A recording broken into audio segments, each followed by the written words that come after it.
It always makes me chuckle because the hero isn't like, whoa, but it's like, okay, they just need a simple stun, right? Like when you think about mid laners now, you want to be able to punish the Quap a little bit when she plays her hand. No, it's mostly about region, because Snaking did start with 6 Tango, so he's going to be feeding mangoes to Spectre. Okay.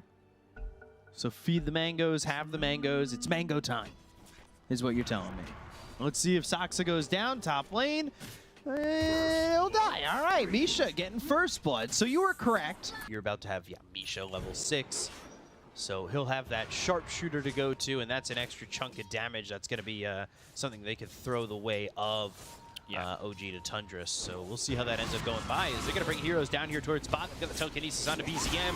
Saksa with that ult. They go to the blade mail. They're going to try and get in front of this one. Sharpshooter thrown by Misha. They've got 9 coming over with an Elder Dragon form, but they don't get the kill here just yet onto BZM. They'll go to the no haunt, blink yet. Taiga with the blink strike, sewing him up for the moment. Skitter still gets the kill onto BZM, getting their first on the board. So finally, Tundra getting themselves something out of this as they'll go forward with 9 having that blink dagger, and that means they're able to get a second, taking out Misha. They're going to strike. Like, they need to take a fight before they can take any objectives. Maybe looking over to get Skitter, but he is... Shard is available. Gonna throw out that sweeping dart, pops the blade mail. Sunray now on top of Yuragi. LSA with the Laguna Bleed, they get the kill on a Snake King, but they're gonna look over and try and finish the life with Alina. Ends up being a trade that's well worth it for Tundra as they take the 5x kill streak out of the hands of this Lina. And meanwhile, BZM up top getting a kill on a 33 with the help of DM as well as Misha. It's kills around the board for OG, but the big one is the prize ticket of Yuragi. And that is good gold going the way of Tundra. And you can see this is minus the 33 kill, but if you look at the fight recap, it does show that they did get a lot of gold coming out from that Lina kill, and it should update with that 33 death as well soon. Yeah, that was very ambitious going on to Spectre like that, and on the mid lane, Tundra getting another pick off.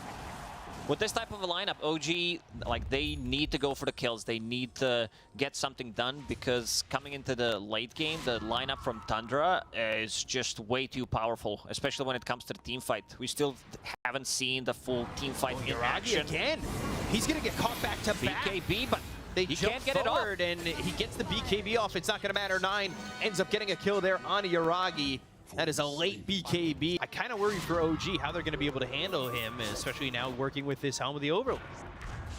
They look over to the side, push Schwack Sharpshooter coming through, not going to land on the Phoenix, but the blink and the ult's coming through on a Snake King, so they'll take the Phoenix to start, and they'll take out Saksa next. But 33 with Primal Roar that hits out of the Queen of Pain, they'll throw the dart over and put this Beastmaster to sleep. LSA to follow it up, so there's the combo, there's the kills. 3 kills there for OG, and Tundra, they kind of get caught in no man's land, and OG take advantage. All right, he picks it up, smoke again. Still working with that haunt. Shadow step off cooldown in just 4 seconds. Taiga, he's over to the side. They'll go to the dust. They've got the blink as well as the Dragon Tail. Shadow step comes in, and they get the kill on the Taiga. They're going to look towards the back as BZM and Misha need to walk away. They'll blink away on BZM. They don't get anything else, but again, it's very easy for them, especially once they have that dust, to have Skitter jump through with the Shadow Step. Oh, DM, Roar. Saksa, it's gonna be there.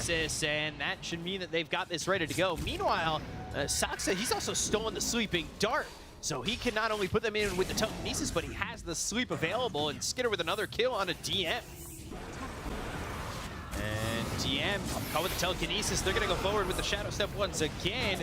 The BKB's been popped by DM. He's surviving for now. Taiga over to the side going after an illusion, but here comes down with the blink as well as the Dragon Tail coming out of the Skitter. Skitter's going to get really into this fight with BZM. BKB and a blink away, but Misha on the run from Skitter still. He's all the way in the base. They only got the kill on a Taiga. They've taken out 1, and they'll burn away Misha with the fireball placed on the ground by 9. And to fall all the way back, he was quite low in that exchange. They'll buy back on Misha. And the Racks are in trouble. Meanwhile, Skitter, he's got the Shadow Step ready, so he doesn't have to be exactly right there at the fight. He's looking to get himself into that Scotty, but now they'll get the kill on Misha. It's going to be the Shadow Step that leads to that. Skitter right back. He's gone for 70. Yeah, he just bought back. That was a second ago. Heaven's Halberd picked up by 33. And he hit the telekinesis on a DM. Here comes Taiga as well as BCM looking after Saksa. They've got him off and over to the side, but the Dragon Tail comes out from 9. They've got the Sunray right on top of this Ricky. They'll get the kill on the Soxa, but then end up trading Taiga. Laguna Blade 9 doomed up, and the chase is on, but the Primal Roar, it comes through on a DM who was going after Snake. The LSA lands as the dart was there for 33, and they'll look to get the kill out of the Beastmaster after taking out this Phoenix. 3 heroes dead on the side of Tundra, make it a 4th. Yuragi with the double kill and a little bit of a defense from OG. He bought back in the previous fight, so won't be up for another 50 seconds. Doom looking for an opening, doesn't have ulti. Yeah, but they've got the Bushwhack that lands on a 9, and now they're going to try and come over with the Haunt. They'll get the kill on a 9, and now they'll jump over. Skitter in a little bit far, but the rest of the side of OG are backing away as Misha ends up dead to this. And they'll take the tier 3 tower over mid. They'll look towards the racks. The Bushwhack lands onto the Dragon Knight, but 9 not really too afraid. They have Yuragi back up in 20 seconds. Man, they Lina have was buyback so short too. Lina needed like 50 gold after she died for a buyback, and now Dragon Knight. Oh, Soxa in, telekinesis. Misha's gonna be dead to rights. They get the kill there onto the Hoodwink. All 3 have buyback, but how are you gonna go about winning this game as you're on your heels? BZM in some trouble, blinks back into the base, saved by the Stormcrafter to go up into the air for just a moment. They're charging up the Sharpshooter, throwing it over onto Soxa. The damage there with the Laguna Blade, they get the kill on Soxa, they'll take the Rubik, but now they've got the Primal Roar onto Yuragi. Sonic Wave comes out, but it's not gonna be enough damage to get any of the kills on the side of Tundra. They already got the kill on Soxa, but it's just Soxa. Is it really enough to fight into this? They go after 9, they land the LSA, the damage coming in from Yuragi. It's feeling like enough with the Inferno Blade hitting from DM. They'll finally take out a second. They'll blink forward for 33, who pops the BKB, but he'll be able to escape with said BKB and a TP out. Let's see the Roche spawn. Does it benefit OG? Is Gaben on their side? Minute and 40. The answer is no. No, would be nice. Soxa did the struggle in this game. He's been heavily targeted by OG members, whether it was Ricky, Taiga. Sweep in, and they're going to get the Bushwhack. They'll look over with the Inferno Blade. 9 coming over with the BKB pop by DM. Skitter over to the side. Throws a dagger out, and now they're going to pop the Lincolns on BZM. They get the Doom off out of the Dragon Knight, but the telekinesis coming in from Soxa to save this DK. 9 on the run back, but they've got speed. DM trying to get out of this one. They'll also get the kill on the Taiga, and Taiga dies. DM falls. 2 heroes gone on the side of OG. Don't have buyback on either of them, and that's going to be a bit of an issue as Tundra are looking to go for more. They find themselves their hands on Misha. Misha throws the Bushwhack, but that's not going to save your life. They get another kill onto the Hoodwink, and now only Yuragi as well as BZM can defend. These heroes don't have buyback, the racks are exposed, and OG are in a horrid spot to try and save this game. They go and they fire the Laguna Blade over on a 9. They get the kill on a BZM. They'll take out Yuragi. 5 heroes dead on the side of OG. They'll call GG, and it will be Tundra who takes game 1 over the side of OG. As soon as it can.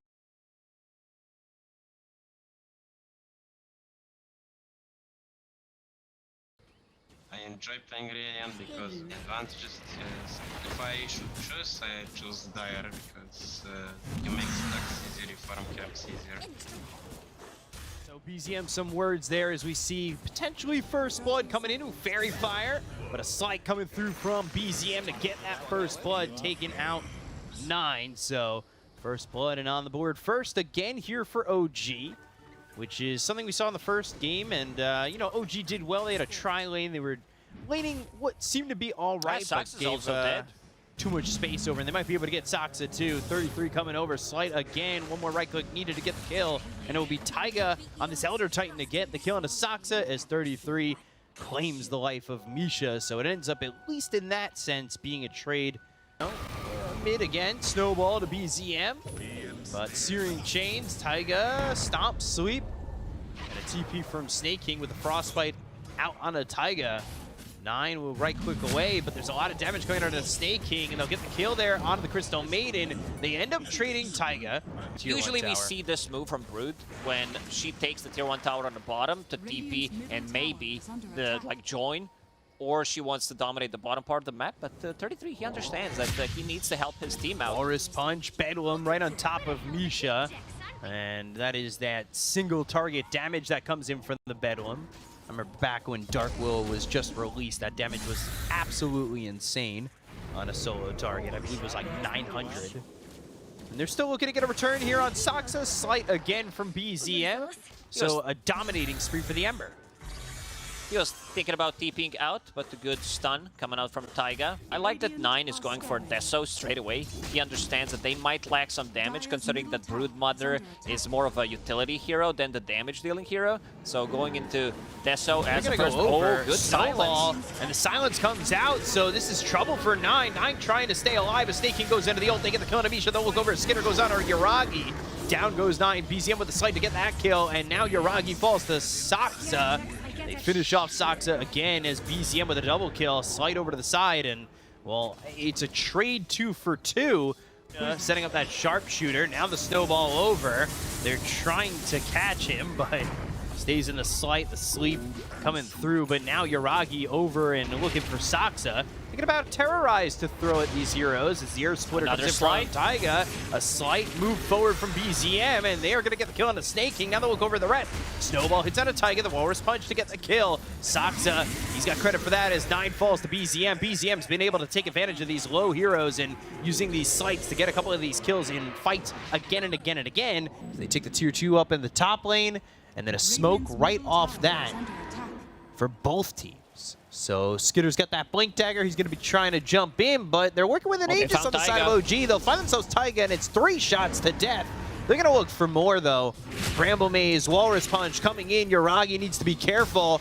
The Hurricane Pike, the push away, and the Bedlam damage right on top of this Drow to take out the Aegis. DM's going to be up on the high ground, and now Misha with the sharpshooter. Well, 33's right on top of him. The Terrorize hits both these heroes with a freezing field drop by Snaking. They get the kill on Yuragi. They're going to look over at DM, and they finish off Misha. 3 heroes dead on the side of OG as they're still trying to run on the rest. DM over in the mid lane. That's going to reflect with the Lotus Orb, so the snowball going back towards 9, almost getting the damage to get the kill, but Skitter's going to be the finisher on DM. So they lose 4.